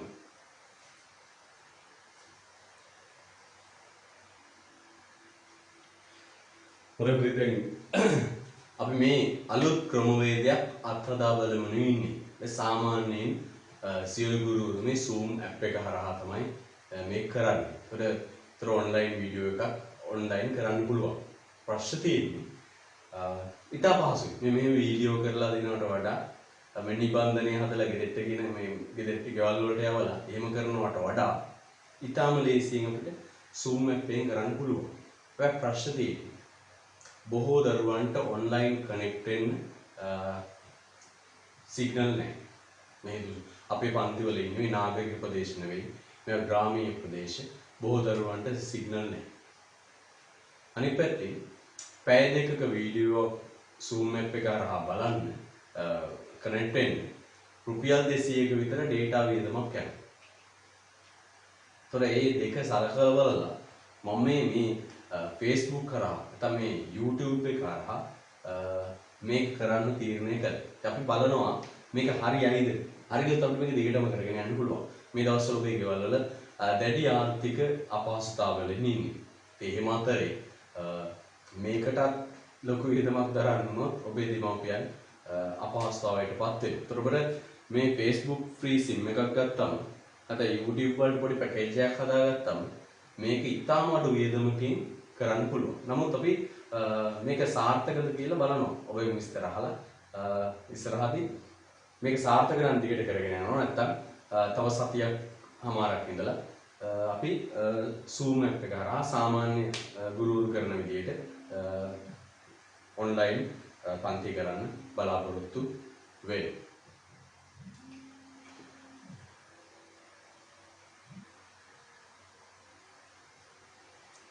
අපි තුන්වෙනි මූලික ආර්ථික ප්‍රශ්නය ගන්නවා කා සඳහා නිපදවිය යුතුද?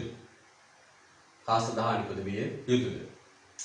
අපි කරමු මේ දැන් සීමිත සම්පත් වලින් නිපදවාගත් සීමිත භාණ්ඩ ප්‍රමාණය සමාජයේ හැමෝටම ලබා දෙන්න ප්‍රමාණවත් නැහැ. අපිට ඉලක්කමක් දැවුවොත් භාණ්ඩ හදලා තියෙන්නේ සීමිත සම්පත් වලින් හදලා තියෙන්නේ භාණ්ඩ 5000. මිනිස්සු ඉල්ලනවා භාණ්ඩ 80000. අසීමිත මිනිස්සු මනාවන්ගෙන් ඉල්ලනවා භාණ්ඩ 80000. දැන් මොකද වෙන්නේ? මේ සීමිත සම්පත් වලින් නිපදවාගත් භාණ්ඩ ප්‍රමාණය අසීමිත වූ මිනිස් උවමනාවන් සම්පූර්ණ කරන්න සියලු දෙනාටම ලබා දෙන්න කිසිසේත් ප්‍රමාණවත් නැහැ. භාණ්ඩ තියෙන්නේ 5000යි. මිනිස්සු ඉල්ලනවා 80000ක් භාණ්ඩ. දැන් ප්‍රශ්නයක් මතුවෙනවා. මොකද ප්‍රශ්නේ? නිපදවාගත් භාණ්ඩ ටික සමාජයේ හැමෝටම ලබා දෙන්න ප්‍රමාණවත් නැහැ. හැමෝටම දෙන්න ප්‍රමාණවත් නැහැ. මතුවෙන ප්‍රශ්නය හදපු භාණ්ඩ ටික දෙන්නේ කාටද? නැත්නම් කා සඳහාද නිපදවන්නේ? ඒතර මේ භාණ්ඩ ටික බෙදෙන්නේ කොහොමද? කවුද මේ භාණ්ඩ 5000 අත්පත් කරගන්නේ? අපිට 80000 අතරින් 5000ක් තෝරගන්න වෙනවා. මොකද භාණ්ඩේ අන්න ඒක තමයි කියන්නේ කා සඳහා නිපදවන වාද. අපි සරලව කිව්වොත් මේවා මේ දෙන මේ මම මේ ටියුට් එකේ දාලා තියෙන නිර්වචන ඒ ආකාරයෙන්ම ලිවීමක් අවශ්‍ය වෙන්නේ නැහැ. අදහස ගන්න. මොකද අදහස? සීමිත සම්පත් සම්භාරයෙන් නිපදවාගත් සීමිත භාණ්ඩ ප්‍රමාණය සමාජයේ සියලු දෙනාගේ උවමනාවන් තෘප්තිමත් කිරීම සඳහා ලබා දීමට ප්‍රමාණවත් නොවේ. ඒ නිසා සීමිත සම්පත් වලින් නිපදවාගත් සීමිත භාණ්ඩ ප්‍රමාණය සමාජයේ කවුරුන් හට ලබා දෙනවාද යන්න තීරණය කළ යුතුයි. ඒකට කියනවා කා සඳහා නිපදවන වාදය. හරිද? එතෙ මෙන්නේ අපි තීරණය කරන්න ඕන මේ භාණ්ඩ ටික සමාජය අතර බෙදන්නේ කොහොමද? අපි ගුවා භාණ්ඩ 5000 හදාගෙන ගියා සමාජයට. ඔබ අත උස්සන්න භාණ්ඩ 50යි. අත උස්සගෙන 80000. අන්න අපිට දැන් ප්‍රශ්න මතුවෙනවා. හදපු භාණ්ඩ 5000 සමාජයේ 80000 අතර බෙදන්නේ කොහොමද? අපිට 80000 අතරින් 5000ක් තෝරගන්න වෙනවා භාණ්ඩේ. එහෙනම් සීමිත සම්පත් වලින් නිපදවාගත් සීමිත භාණ්ඩ ප්‍රමාණය සමාජය අතර බෙදන්නේ කොහොමද කියන එකයි කා සඳහා නිපදවනවාද කියන ප්‍රශ්නේ අදහස් වෙන්නේ. ඒතර මේ භාණ්ඩ ටික සමාජයේ කවුද හිමි කරගන්නේ කියන එක. ඒතර කල්පනා කරලා බලුවොත් මේ නිර්වචන පොඩ්ඩක් බලමු. මෙන්න ආර්ථිකයක සමස්ත නිමවුම හෙවත් ආදායම එරට කුටුම්බ අතර කෙසේ බෙදා හැරිය යුතුද යන්න තීරණය කිරීම පිළිබඳ ගැටලුව කාසදා නිපදවු දියන්නේ අදහස් වේ. හයිලයිට් කරන්න මේක. රටක ආර්ථිකයක සමස්ත නිමවුම එරට කුටුම්බ අතර කෙසේ බෙදා හැරිය යුතුද යන්න තීරණය කිරීම පිළිබඳ ගැටලුව. නව හයිලයිට් කරන්න. ආර්ථිකයක සමස්ත නිමවුම මේ සමස්ත නිමවුම එරට කුටුම්බ අතර කෙසේ බෙදා හැරිය යුතුද යන්න තීරණය කිරීම පිළිබඳ ගැටලුව හා සඳහා නිෂ්පාදනය කළ යුතුද යන්නේ අදහස් වේ. ඒත් මේ බාර ටික බෙදන්නේ කොහොමද? දැන් ප්‍රායෝගිකව නිකන් කල්පනා කරලා බලමු. මම මෙහෙම අහන්න. ඔබේ ගමේ කඩේක කල්පනා කරන්න. ඔබේ ගමේ කඩේට ගෙනත් බාන භාණ්ඩ ටික ගමේ සියලු දෙනාගේ උවමනාවන් ඉෂ්ට කරන්න ප්‍රමාණවත් වෙන්නේ නැහැ. මේක පිළිබඳව දැන් ආර්ථිකය ගැන හිතන්න ඕනේ. සරලව ඔබේ ගම ගැන හිතන්න. ඔබේ ගමේ කඩේට ගේන භාණ්ඩ ටික සමාජයේ හැම දෙනාගේම උවමනාවන් ඉෂ්ට කරන්න ප්‍රමාණවත් වෙන්නේ නැහැ. සියලු ගෙවල් වල උවමනාවන් සපුරන්න ප්‍රමාණවත් වෙන්නේ. එහෙනම් ගමේ කඩේ භාණ්ඩ ටික ගමේ මිනිස්සු අතර බෙදිලා යන්නේ කොහොමද? මොකක්ද යන්ත්‍රය? කොහොමද වෙන්නේ? ප්‍රශ්නයක්. අන්න ඒක අපි අවධානය යොමු කරමු. මොකක්ද?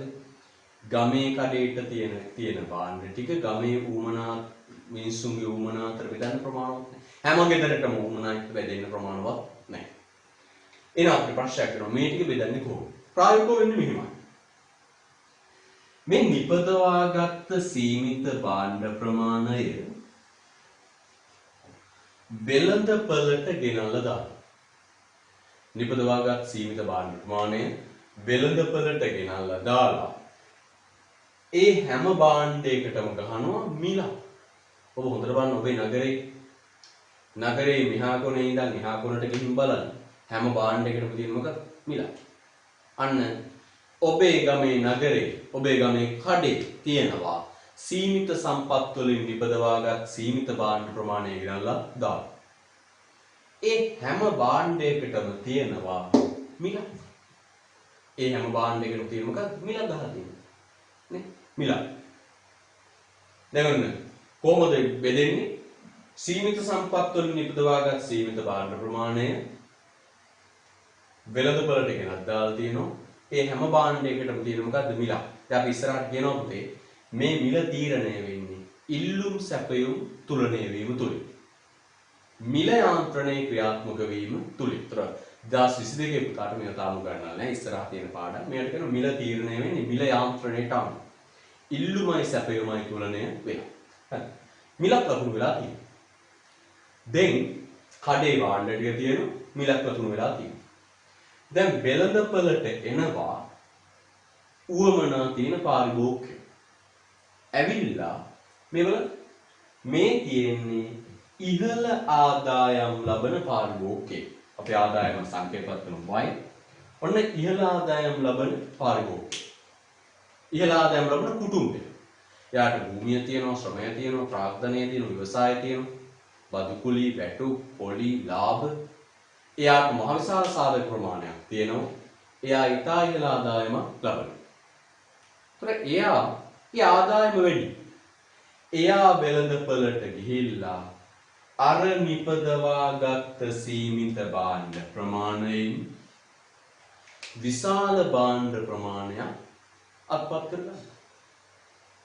ඔබ නිකන් සල්ලි තියෙන කෙනෙක් ගෙදරට ගිහින් බලන්න. එයා මා විශාල භාණ්ඩ ප්‍රමාණයක් පාවිච්චි කරනවා. ගෙදරට ගිහින් වටපිට බලන්න. මා විශාල භාණ්ඩ ප්‍රමාණයක් පාවිච්චි කරනවා. හරිද? ඒ වගේ මේ ඉන්නේ අඩු ආදායම් ලබන කුටුම්බය. අපි මෙන්න දුප්පත් මිනිස්සෙක් ශ්‍රමය විතරයි තියෙන්නේ. ශ්‍රමයට ගෙවන සොච්චම් පඩිය විතරයි හම්බෙන්නේ. ගෙදරට දෙන එකම ආදායමේ පොඩි වැටුප විතරයි. එතකොට බලන්න එයාගේ ආදායම අඩුයි. එයා මිලට ගත්ත භාණ්ඩ හා සේවා ප්‍රමාණය අඩු. නම් හොඳට හිතන්න. නිපදවාගත්ත භාණ්ඩ ටික බෙදෙන්නේ කොහොමද එහෙනම්? කුටුම්බ ආදායම් ව්‍යාප්තිය අනුවයි බෙදෙන්නේ. බලන්න. ඉහළ ආදායම් ලබන කෙනා අර වෙළඳපොලේ මිල ගණන් ගහලා තියෙන සීමිත සම්පත් වලින් නිපදවාගත් සීමිත භාණ්ඩ ප්‍රමාණයෙන් මහ විශාල ප්‍රමාණයක් මිලට ගන්නවා. අඩු ආදායම් ලබන පුද්ගලයා නිපදවපු භාණ්ඩටින් අඩු ප්‍රමාණයක් මිලට ගන්නවා. ඔබ නිරීක්ෂණය කළා බලන්න ප්‍රායෝගිකව වෙදින්නේ මේ. මාර ඉස්සෙල්ලා ඔබේ ගමේ කඩේට ගෙනත් දාන බඩු ටික ඔබේ ගමේ මිනිස්සු අතර බෙදෙන්නේ මේ විදිහට. හොඳින් බලන්න. කඩේට එන ඉහළ ආදායම් ලබන අය නිපදෝ මේ වෙළඳපොලේ තියෙන භාණ්ඩ වලින් විශාල ප්‍රමාණයක් මිලදී ගන්න. අඩු ආදායම් ලබන කුටුම්බ අඩු ප්‍රමාණයක් මිලදී ගන්න. එනම අහනවා කා සඳහා නිපදවිය යුතුද? භාණ්ඩ ටික බෙදෙන්නේ කෙසේද කියන ප්‍රශ්නය විසඳෙන්නේ කොහොමද? කුටුම්බ ආදායම් ව්‍යාප්තිය අනුව. නායකුව සීමිත භාණ්ඩ ටික අසීමිත මිනිස්සු මනාවන් අතර බෙදන්නේ කොහොමද? කා සඳහා නිපදවනවාද? කවුද භාණ්ඩ හිමි කරගන්නේ කියන ප්‍රශ්නය විසඳෙන්නේ කොහොමද? විසඳෙන්නේ කුටුම්බ ආදායම් ව්‍යාප්තිය අනුව. ඉහළ ආදායම් ලබන කුටුම්බ වැඩි භාණ්ඩ ප්‍රමාණයකුත් අඩු ආදායම් ලබන කුටුම්බ අඩු භාණ්ඩ ප්‍රමාණයකුත් මිලදී ගන්න. හරිද? එතකොට අපි කියනවා ඔන්න බෙදෙන්නේ. එහෙනම් බලන්න හොඳට අවසානයේ භාණ්ඩ ටික බෙදෙන්නේ කොහොමද? මෙන්න මේ කුටුම්බ ආදායම් ව්‍යාප්තිය අනුව. අපිට සාමාන්‍යයෙන් කියනවා ඇත්තෝ කතිගොති නැත්තෝ රවති ගොරවති ලෙව කති. ඇයි? තියෙන කාන්දර කඩ බලන්න බඩුවල නේ? අන්න බඩුවල. එහෙනම් නිපදවන භාණ්ඩ ටික සමාජය අතර කුටුම්බ අතර බෙදෙන්නේ කොහොමද? කුටුම්බ ආදායම් ව්‍යාප්තිය අනුව. එහෙනම් මේ අය මහ විශාල භාණ්ඩ ප්‍රමාණයක් පාවිච්චි කරනවා, අය අඩු භාණ්ඩ ප්‍රමාණයක් පාවිච්චි කරනවා. අපි උඩ සාරාංශගත කළොත් කා සඳහා නිපදවිය යුතුද යන ප්‍රශ්نين අදහස් වෙන්නේ ආර්ථිකයේ සතු සම්පත් සම්භාරය සීමිතයි. සීමිත සම්පත් සම්භාරයෙන් නිපදවාගත් භාණ්ඩ ප්‍රමාණය සමාජයේ සියලු දෙනාට ලබා දීමට ප්‍රමාණවත් වෙන්නේ නැහැ. ඒ නිසා නිපදවාගත් සීමිත භාණ්ඩ ප්‍රමාණය සමාජයේ කුටුම්බ අතර බෙදන්නේ කොහොමද කියලා ප්‍රශ්නයක් එනවා. මේ භාණ්ඩ ටික හදාගත්ත ටික කාටද දෙන්නේ කියලා ප්‍රශ්නයක් එනවා. ඒකට කියනවා කා සඳහා නිපදවිය යුතුද? අපි කල්පනා කරා ප්‍රායෝගිකව මේක වෙන්නේ කොහොමද? ප්‍රායෝගිකව වෙන්නේ කොහොමද? නිපදවාගත්ත භාණ්ඩ ටික වෙළඳපළට දාලා මිලක් ගන්න. වෙළඳපළේ තියෙන හැම භාණ්ඩයකටම දාන මිලක් තියෙනවා. ඒ මිල ගෙවන්න පුළුවන් අය විතරයි භාණ්ඩ දෙන්නේ. දැන් වෙළඳපළට එනවා කවුද? කුටුම්බ. කුටුම්බ වලට ආදායම් ලැබෙන්නේ සාධක වෙළඳපළේ. එතකොට මේ ඉන්නේ වැඩි ආදායම වැඩි සාධක ප්‍රමාණයක් තියෙන වැඩි සාධක මිල ගණන් වැඩි සාධක ප්‍රමාණයක් තියෙන කුටුම්බ. මේ ඉහළ ආදායම් ලබන කෙනා වැඩි භාණ්ඩ ප්‍රමාණයක් භුක්ති විඳිනවා. යා විශාල භාණ්ඩ ප්‍රමාණයක් අරගෙන යනවා. අඩු ආදායම් ලබන කෙනා අඩු භාණ්ඩ ප්‍රමාණයක් භුක්ති විඳිනවා. එහෙනම් බලන්න කල්පනා කරන්න. සීමිත භාණ්ඩ ප්‍රමාණය කුටුම්බ අතර බෙදුනේ කෙසේද? කුටුම්බ අතර බෙදුනේ කුටුම්බ ආදායම් ව්‍යාප්තිය අනුව. එහෙනම් අවසාන වශයෙන් කා සඳහා නිපදවිය යුතුද කියන ප්‍රශ්නය විසඳෙන්නේ කොහොමද? කුටුම්බ ආදායම් ව්‍යාප්තිය අනුව. තියෙන එක වැඩි කර ගන්න නැති එක අඩුවෙන් ගන්න. ඒතර බලන්න හොඳට කා සඳහා නිපදවනවාද යන ප්‍රශ්නය විසඳෙන්නේ කුටුම්බ ආදායම් ව්‍යාප්තිය අනුව නිසා.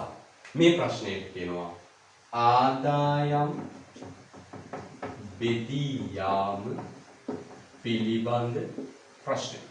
බලන්න හොඳට ආදායම් බෙදී යාම පිළිබඳ ප්‍රශ්නය කියලා හඳුන්වනවා. ඒතර බලන්න මම නම් තුනක් කිව්වා. කුමක්ද නිපදවන්නේ?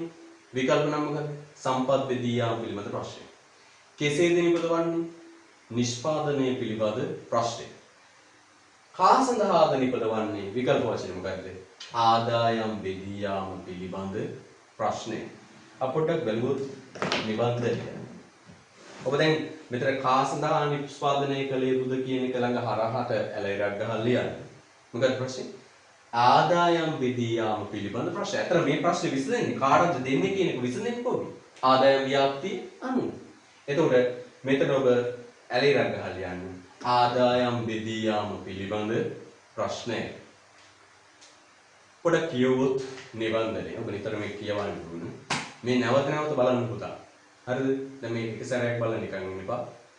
නැවත නැවත සැරයක් බලන්න. ඒක Facebook එකේ තියෙන, YouTube එකේ තියෙන ඔබට තාමඩු වියදමකින් මේ බලන්න පුළුවන්. නැවත නැවත බලන්න. මේ මගහැරෙන කාලය පුතා ආයෙ ගන්න බෑ.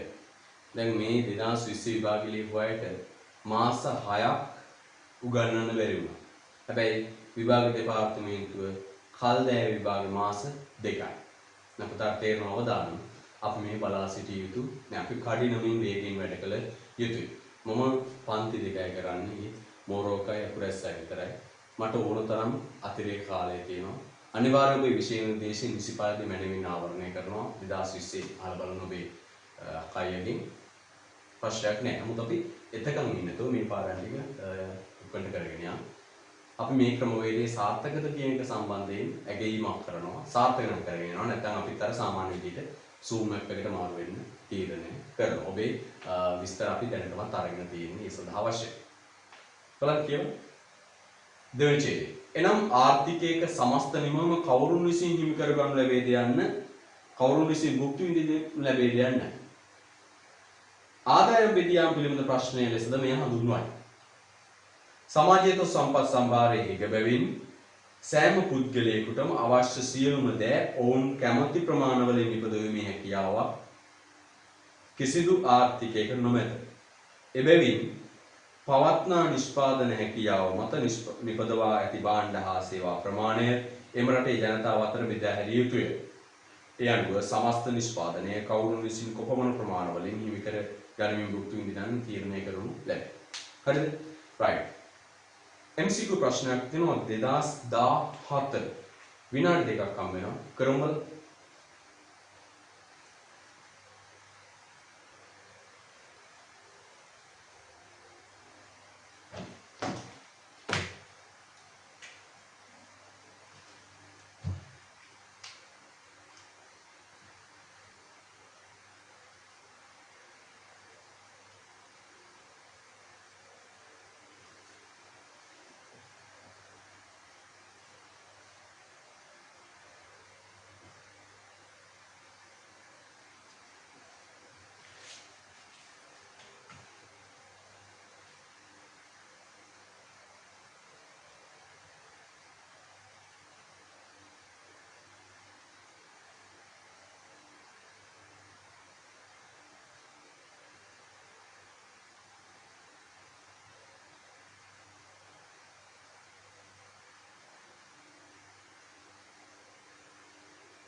හොඳයි. ප්‍රශ්න කියවුවොත් 2017 ප්‍රශ්නය කුමක් ගැඹුරු ප්‍රශ්නයක් මේක. සාමාන්‍ය සරල ප්‍රශ්නයක් නෙමෙයි මේක ගැඹුරු ප්‍රශ්නයක්. කුමක් නිෂ්පාදනය කරන්නේද සහ කා සඳහා නිෂ්පාදනය කරන්නේද යන මූලික ආර්ථික ප්‍රශ්න අවශ්‍යයෙන් අනිවාර්යයෙන් අන්‍යෝන්‍ය වශයෙන් එකිනෙක බැඳී පවතී මක් නිසාද යයි. කුමක් නිෂ්පාදනය කරන්නේද පළවෙනි ප්‍රශ්නේ. කා සඳහා නිපදවන්නේද යන ප්‍රශ්නේ අනිවාර්යයෙන් එකිනෙක බැඳී පවතින්නේ ඇයි කියලා අහන්න. මෙහෙම කියන්නම්. පළවෙනි මූලික ආර්ථික ප්‍රශ්නයයි තුන්වෙනි මූලික ආර්ථික ප්‍රශ්නයයි අනිවාර්යයෙන්ම එකිනෙක බැඳලා තියෙන්නේ ඇයි කියලා. ප්‍රශ්න සාකච්ඡා කරලා බලුවොත් පළවෙනි මූලික ආර්ථික ප්‍රශ්නයයි තුන්වෙනි මූලික ආර්ථික ප්‍රශ්නයයි අනිවාර්යයෙන්ම එකිනෙක බැඳලා තියෙන්නේ ඇයි කියලා. ඒතර මේක උත්තරේ වෙන්නේ පළවෙනි උත්තරේ. මොකක්ද? වෙනස් ආදායම් ව්‍යාප්ති රටා වෙනස් ඉල්ලුම් රටාවන් ජනනය කරන බැවින් ඒවාට අනුරූප වන ලෙස සම්පත් බෙදා වෙන් කිරීමේ රටාවන්ද වෙනස් වන බව. නම් ප්‍රශ්න මොකක්ද? කුමක් නිෂ්පාදනය කරන්නේද සහ කා සඳහා නිෂ්පාදනය කරන්නේද යන මූලික ආර්ථික ප්‍රශ්න අවශ්‍යයෙන්ම අන්‍යෝන්‍ය වශයෙන් බැඳී පවතී. මක් නිසාද? උත්තරයක් 1 වෙනස් ආදායම් ව්‍යාප්ති රටා වෙනස් ඉල්ලුම් රටාවන් ජනනය කරන බැවින් ඒවාට අනුරූපී වන ලෙස සම්පත් බෙදා වෙන් කිරීමේ රටාවන්ද වෙනස් වන බැවින්. මේකයි කියන්නේ. පුතේ හැමෝම එකම ආදායම් මට්ටමක වුණා නම් හිතන්න මෙන්න හැමෝම එකම ආදායම් මට්ටම. දෙමකුයි. හැමෝම එකම ආදායම් මට්ටම. එහෙම වුණා නම් හැමෝම ඉල්ලන භාණ්ඩ අතර සමානත්වයක් තියෙනවා. මේ හිතන්න ඔබේ ගමේ හැම ගෙදරකටම ලැබෙන රුපියල් 10000. හැම ගෙදරකටම ආදායම ලැබෙන රුපියල් 10000. දෙමකුයි. ඒ අය හැමෝම ඉල්ලන භාණ්ඩ අතර ලොකු වෙනසක් නැහැ. නේද? එක්කෙනෙක් බයිසිකලයක් ඉල්ලද්දී අනිත් එක්කෙනා මෝටර රථයක් ඉල්ලන මට්ටමට එන්නේ. හිතන්න. හැමෝම ආදායම සමානයි. මෙයා බයිසිකලයක් ඉල්ලද්දී මෙයා ෆ්‍රාඩෝ එකක් ඉල්ලන මට්ටමටපත් වෙන්නේ. හැමදෙනාම ඉල්ලන්නේ බයිසිකලයක්. ඒ සමාන ආදායම මට්ටම. එතකොට මිනිස්සුන්ගේ උවමනාවන් මේ විදියට අසීමිත වෙන්නේ බලන්න. වෙනස් ආදායම් ව්‍යාප්ති රටා නිසා මෙයාගේ ආදායම අඩුයි, එයා ඉල්ලන භාණ්ඩ වෙන ප්‍රමාණයට වඩා මෙයාගේ ආදායම වැඩි, මෙයා ඉල්ලන භාණ්ඩ වෙනස්. මෙයා ඉල්ලන සමානට ආහාර ඇඳුම් වාස කියන මූලික අවස්ථා ටික වෙන්න පුළුවන්. නමුත් මෙයා ඒ එහා ගිහින් නේද නැව සවාරි, ගුවන් සවාරි, මෝටර රථ, AC machine, TV, fridge, washing machine ඒ වගේ මහ විශාල භාණ්ඩ ප්‍රමාණයක් ඉල්ලනවා. මෙයා ඉල්ලන්නේ මූලික අවස්ථාවේ ආහාර ඇඳුම් වාස වෙන්න පුළුවන්. හැබැයි ආදායම වැඩි කෙනා මෙයා ඊට වඩා වෙනස් ඌමනා ප්‍රමාණයක් ඉල්ලනවා. මෙයා සුඛෝභෝගී භාණ්ඩ ඉල්ලනවා. වායු සමීකරණ, නැව සවාරි, ගුවන් සවාරි, laser world, washing machine, fridge නේද? විවිධ දේවල් ඉන්නවා. මේ ආදායම් ව්‍යාප්ති රටා වෙනස්. මේ අය ඉල්ලනගේ උමනාවන් එක විදියක්, මේ අය ඉල්ලන උමනාවන් තව විදියක්. ආදායම් ව්‍යාප්ති විෂමතාව තුල මේ කියන විදිහට බලන්න. වෙනස් ආදායම් ව්‍යාප්ති රටා. මේ අයගේ ආදායම් ව්‍යාප්ති වෙනස් වෙනකොට මේ අයගේ උමනාවලුත් වෙනස්. දැන් සරල බලන්න ප්‍රවාහණය බලන්න. මේ ඉහළ ආදායම් ලබන අය ප්‍රවාහණය සලසා ගන්න එක විදිහකට, දුප්පත් මිනිස්සු ප්‍රවාහණය සලසා ගන්න තව විදිහකට. ආහාර රටාව බලන්න. ගෙදරට ගේන බඩු මල්ල බලන්න. දුප්පත් මිනිස්සුගේ බඩු මල්ලට වඩා හාත්පසින් වෙනස් මේ පොහොසත් කෙනෙකුගේ බඩු මල්ල. හරිද? එතකොට මේ ආදායම් ව්‍යාප්ති වෙනස් නිසා විවිධ වෙනස් උමනාවන් නිර්මාණය වෙනවා. අන්නේ වෙනස් උවමනාවන් නිර්මාණය වීම තුල මොකද වෙන්නේ? මිනිස්සු උවමනාවන් තවදුරටත් අසීමිත වෙනවා. අන්න ඒකයි. ආදායම් ව්‍යාප්ති රටා වෙනස් වෙනකොට මිනිස්සුන්ගේ උවමනාවන් වෙනස්. ඒ තුල විවිධාකාර උවමනා නිර්මාණය වෙලා උවමනාවන් තවදුරටත් අසීමිත වෙනවා. අන්න ඒක තමයි මේ දෙක අතර තියෙන සම්බන්ධය. එහෙනම් උත්තරාංක 1 වෙනස් ආදායම් ව්‍යාප්ති රටා වෙනස් ඉල්ලුම් රටාවන් ජනනය කරන බැවින්. ත්‍රිගුණා 2007 ප්‍රශ්න අපි ගන්නවා. කවර භාණ්ඩ නිෂ්පාදනයේ මූලික ආර්ථික ප්‍රශ්න තුන කවරේද? මේක 2011 කිව්වා. 2007 ඇලෙරක් ගහලා යන 2011 විභාගයේ කිව්වා. මූලික ආර්ථික ප්‍රශ්න තුන කුමක් නිපදවනවාද, කෙසේ නිපදවනවාද, කාස් 10 නිපදවන වාද. අපි යනවා ඊළඟ පිටුවට.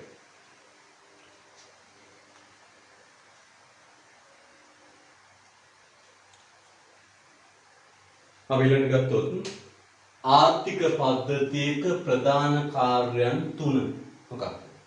එතන අපි සෙලකියෝගේ ආර්ථික පද්ධති හල් කියන්නේ මූලික ආර්ථික ප්‍රශ්න විසඳා ගන්න හදපු වැඩපිළිවෙල. එතකොට ප්‍රධාන කාර්යයන් තුන. ඔබ මෙතන ආර්ථික පද්ධතියක ප්‍රධාන කාර්යයන් තුනකි ඒවා නම් කියන තැන මේ ඉඩ ඇතර ලියන්න මෙන්න මෙහෙම. ආර්ථික පද්ධතිය කියන ප්‍රධාන කාර්යයන් තුනකේ නිබන්ධනේ මේ ස්පේස් එකේ ලියන්න. ලෝකේ ඕනෑම ආර්ථික පද්ධතියක ලෝකයේ ඕනෑම ආර්ථික පද්ධතියක ප්‍රධාන කාර්යය වන්නේ මූලික ආර්ථික ප්‍රශ්න විසඳා ගැනීමයි. විසඳීමයි. මූලික ආර්ථික ප්‍රශ්න විසඳීමයි. මූලික ආර්ථික ප්‍රශ්න විසඳීමයි. ලෝකයේ ඕනෑම ආර්ථික පද්ධතියක ප්‍රධාන කාර්යය වන්නේ මූලික ආර්ථික ප්‍රශ්න විසඳීමයි. හරිද? right. එතන බලන්න. ඒ යටතේ පහත තීරණ තුන ගනි. ඒ යටතේ පහත තීරණ තුන ගනි. ඒ යටතේ පහත තීරණ තුන ගනි. මෙන්න තීරණ තුන. කුමක් කොතරම් නිපදවනවාද යන්න තීරණය කිරීම. නම් මොකක්ද පළවෙනි තීරණය? කුමක් කොතරම් නිපදවනවාද යන්න තීරණය කිරීම. නම් පළවෙනි කාර්යය තමයි රටේ කුමක්ද නිපදවන්නේ කියලා තීරණය කරන්න. ඒක තමයි අපි කිව්වේ මොකක්ද? කුමක් කොතරම් නිපදවනවා. අන්න අපි කිව්වේ කුමක් කොතරම් නිපදවනවාද යන්න තීරණය කරන්න. නම් පළවෙනි දේ මොකක්ද? ආර්ථික පද්ධතියක ප්‍රධාන පළවෙනි කාර්යය තමයි මොකක්ද? කාර්යය තමයි මූලික ආර්ථික ප්‍රශ්න විසඳන එක. ඒ යටතේ තීරණ තුනක් ගන්න. කුමක් කොතරම් නිපදවනවාද යන තීරණය කිරීම. අපි ප්‍රශ්නයක් විදිහට කිව්වා කුමක් කොතරම් නිපදවනවාද. දෙවෙනි එක භාණ්ඩ නිෂ්පාදනය කළ යුත්තේ කෙසේද යන තීරණය කිරීම. අන්න දෙවෙනියට තීරණය කරන්න ඕන රටේ භාණ්ඩ හදන්නේ මොන ශිල්ප ක්‍රමයකටද? නම් කියනවා මෙන්න කෙසේ නිපදවනවාද යන තීරණය කිරීම. නම් දෙවෙනි ප්‍රශ්නේ කෙසේ නිපදවනවාද යන තීරණය. තුන්වෙනි එක කා සඳහා භාණ්ඩ නිපදවනවාද යන තීරණය කිරීම. අපි කොහොමද කා සඳහා නිපදවනවාද යන තීරණය කිරීම. එනම් ප්‍රතිමත තියාගන්න ප්‍රශ්න තුනයි. අන්න අර ප්‍රශ්න තුනට විසඳුම හොයන එක තමයි කාර්යය. මූලික ආර්ථික ප්‍රශ්න තුනට විසඳුම හොයන එක තමයි ආර්ථික පද්ධති වල කාර්යය. කුමක් කොතරම් නිපදවනවාද යන තීරණය කරනවා. කෙසේ නිපදවනවාද යන තීරණය කරනවා. කා සඳහා නිපදවනවාද යන තීරණය කරනවා. ඒතර ඔන්න තමයි පුතේ කොටස. නිබඳ ඉදිරියට පෙරලා බලන්න. තීර කොටස් ගණිත කොටස් මුකුත් නැහැ. ප්‍රස්තාර සමීකරණ වලවත් නැහැ. තියෙන්නේ කොටස් කීපයක් තියෙනවා. අපි වැඩි කලක් නොගෙන මේ පාඩමේ එකේ ආවරණය කරමු. ඔබට වැඩක් ඉල්ලීම කරනවා මේ ක්‍රමය සාර්ථකද? අපි Zoom app එකට යා යුතුද කියන එක සම්බන්ධයෙන් මට ඔබ කෙටි පණිවිඩයක් යොමු කරන්න. ඔබ මේ දුරකථන අංකයට මම ඉල්ලීමක් කරනවා. මේ ඔබ තමයි තීරණය කරන්න ඕනේ. මම ඔබ ගැන හිතලායි මේ ක්‍රමවේදයට ආවේ. ඔබේ වියදම අඩු කරගැනීමේ අවශ්‍ය නිසා ඔබ මට කෙටි පණිවිඩයක් යොමු කරන්න 0.6යි 560යි 5134ට අපි මේ ක්‍රමවේදයේ සාර්ථකද ඇත්තටම අපි මේක දිගට කරගෙන යමුද නැත්නම් Zoom app එකට අරගෙන ඔන්ලයින් ක්‍රමයට අපි අධ්‍යයනය කටයුතු සිදු කරනවද කියන එක ඔබ තීරණය කරන්න. සුබදාත් කියලා තියෙනවා. කොරෝනා නිසා කියලා අපිට නිදහසට කාරණාවක් කීමේ හැකියාවක් නැහැ. ගුරුවරයා විදිහට මට ඔබට නිදහසට කාරණාවක් කියන්න බෑ. ඔබ ඔබේ අනාගතයට ඔබ ඔබේ දෙමව්පියන්ට කොරෝනා නිසා මානව විභාගයකට සූදානම් වෙන්න බැරි වුණා ආදී වශයෙන් නිදහසට කාරණාවක් කියන්න තියාගන්න එපා. සමේ පොදු තත්ත්වයක් ලංකාවේ හැම දරුවටම පොදු වෙච්ච තත්ත්වය. නමුත් ඒ අවස්ථාවෙත් අපි උපරිමයෙන් වැඩ කර ගන්න ඕන. මොකද මේක තරංකාරී විභාග. ඔබ අහලා බලන්නකෝ මේ සැරේ අක්කගේ කොරෝනා වලට මුහුණ දුන්නා. උගන්වන්න බැරි වුණා කියලා එහෙම නැහැ. විභාග සාමාන්‍ය මට්ටමේ. සමහරට ගිය අවුරුදු වලට වඩා අපහසුයි. ඔබ විභාගයේදී සහනයක් ලැබෙයි කියලා බලාගෙන ඉන්න එපා. ඒතර මේ 2024ම මාස 6ක් නිවාඩු දුන්නා. මාස 4යි මාස 2යි විභාග කල් දැන්. එහෙම තත්ත්වයක් තුළ ඔබ මේ සැරේ අක්කන් ඇවිත් අහන්න 2020 විභාග ලියපු කොරෝනා නිසා විභාග ලේසි කළාද කියලා අහන්න. එහෙම එකක් නැහැ. අපි නිදහසට කාරණාවක් කියන්නට ඉඩ නොතබා වහ ලහිලහි අපේ වැඩ කටයුතු කරගත යුතුයි. ඉතින් තවත් දවසක අපි වීඩියෝ වලින් හමු වෙමු. දෙගොඩට ආයුබෝවන්.